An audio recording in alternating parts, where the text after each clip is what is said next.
flex ko naman, si Yana yung tipo ng tao na emotionally intelligent. And if you're someone na yapper, like gusto mo na magkwento sa araw mo, kahit very random lang yan, Yapper. makikinig talaga siya. She's a very good listener. Hindi lang sa relationship, kundi pati sa mga friends niya.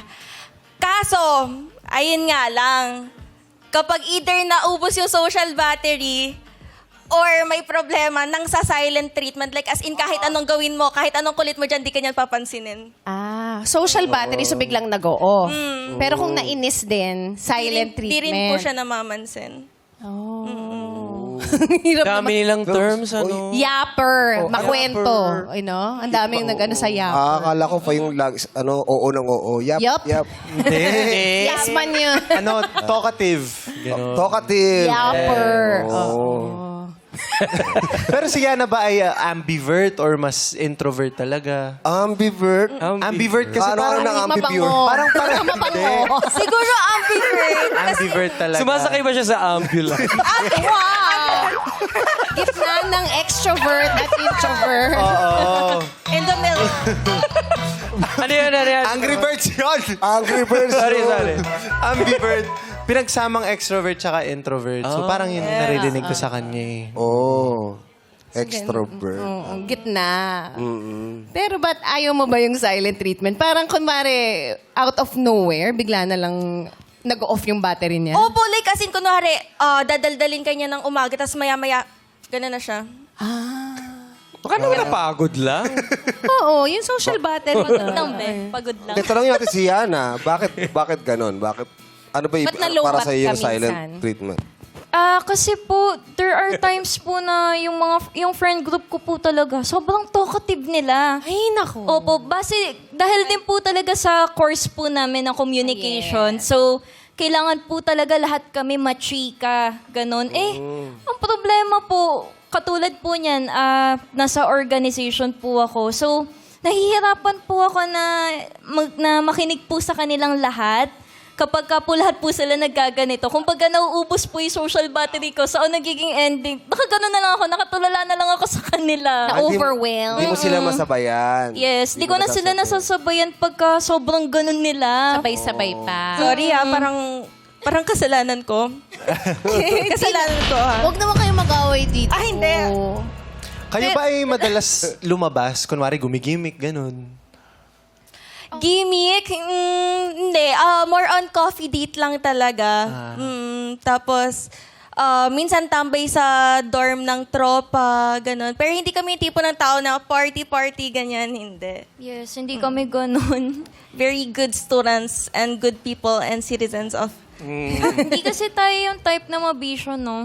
Yung friend group natin, hindi ganun. Coffee, chill lang. Pero yung silent treatment, paano yun?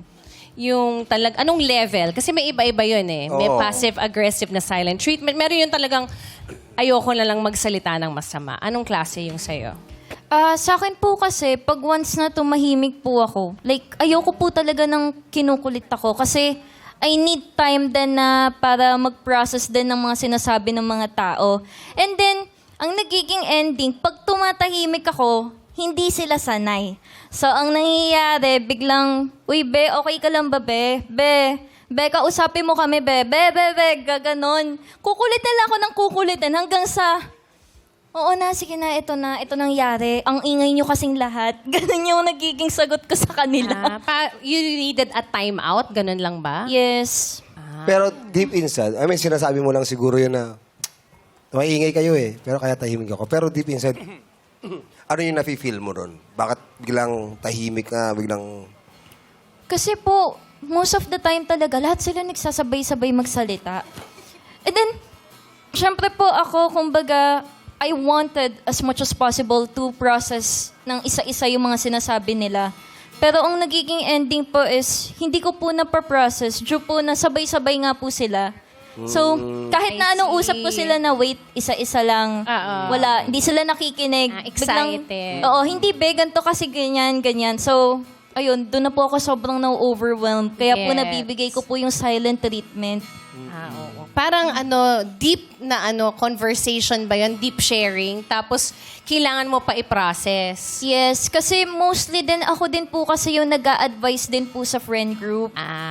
Eh, ang nangyayari po kasi, pag ganun po yung nangyayari, ayoko na rin po kasi makapagsalita po ng ikakasisi ko, di ba? Kaya po, as much as possible, I don't want to talk kapag ka po na-overwhelmed po ako. Kasi baka po mamaya may masabi po akong hindi maganda and naka-hurt po ako ng tao. Time out lang yun. Hindi Oo. naman exactly masamang silent treatment. Naiintindihan Okay naman ng mga friends mo, di ba? Minsan. Oy, So may mga away-away din. understanding naman May ako. mga tampuhan din. May mga tampuhan din na nangyayari. Hindi naman po. Kasi may mga times rin naman po na ganun din ako. Pero yun nga po, kapag full of energy ka, gusto mong makipagchikahan, ganyan. Bakit kasi sabay-sabay kayo magsalita? Ba't Oo hindi isa-isa? Dapat isa lang. Guguluhan. Never nangyayari yun sa showtime! Natitrain yung social battery niya eh. Ba't kayo sa isa-isa magsalita? Mali ko. Mali. Oo, nakaka-drain yun ng social battery, Yes, di ba? opo. Kaya kailangan mag-recharge ng ating social battery.